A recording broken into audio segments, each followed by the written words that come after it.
जी अस्सलामुअलैकुम। आज की रेसिपी कुछ अलग है और सिंपल तरीके से। जब घर में कुछ बनाने को दिल ना करे और दिल करे कि कुछ भी ऐसा बनाएं कि हो भी अच्छा और हो भी आसान, बिल्कुल आसान और बिल्कुल सिंपल रेसिपी बनाने लगे। चलिए स्टार्ट करते हैं। बिस्मिल्लाहिर्रहमानिर्रहीम। हमने 2 अदद टमाटर, 2 अदद प्याज हमने गर्म पानी में डालकर 5 से 6 मिनट के लिए आपने रखना है। और जैसे ही टमाटर का छिलका थोड़ा सॉफ्ट हो जाता है, टमाटर का छिलका हमने उतार लेना है और रफली सा हमने टमाटर और प्याज को काट लेना है। फिर क्या करना है, जूसर ब्लेंडर में डालना है, थोड़ा सा पानी डालना है और एक थिक सा पेस्ट बना लेना है। बाकी कुछ नहीं करना है, इसको कर देंगे साइड पर।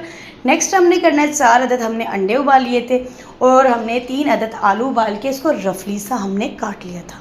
कुकिंग ऑयल लेना है, इसके अंदर हमने लहसुन अदरक का पेस्ट डाल देना है, 1 टीस्पून भर के डालना है। और बेसिक मसाले लाल मिर्च, हल्दी और ज़ीरा थोड़ा सा मैंने डाला है, कश्मीरी लाल मिर्च डाल रही हूँ और धनिया पाउडर डालना है और थोड़ा सा नमक। बेसिक मसाले हैं, जितने आपके टेस्ट हो, मतलब कि जितना आप खाना पसंद करें उतने कम ज़्यादा डाल लें।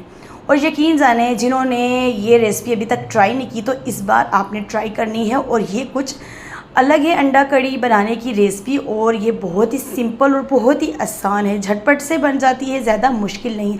जैसे ही समझे कि ग्रेवी आपकी तैयार हो जाएगी, ऊपर थोड़ा सा तेल नज़र आने लग जाएगा, उसके बाद आपने अंडे उबले हुए और आलू भी उबले हुए डाल देने हैं। और गर्म पानी आपने डालना है, कच्चा पानी नहीं डालना, थोड़ा सा आप गर्म करके 2 कप पानी मैंने ऊपर से डाल दिया है।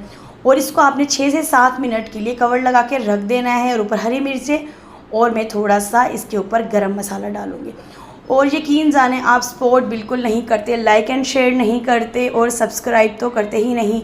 और यकीन जाने, इतनी मेहनत होती है, अगर आप सपोर्ट नहीं करेंगे तो आपको अच्छी अच्छी वीडियो देखने के लिए कैसे मिलेंगी। इन्होंने मेरा अकाउंट अभी तक फॉलो नहीं किया तो कर दे करें। शुक्रिया। अल्लाह हाफ़िज़।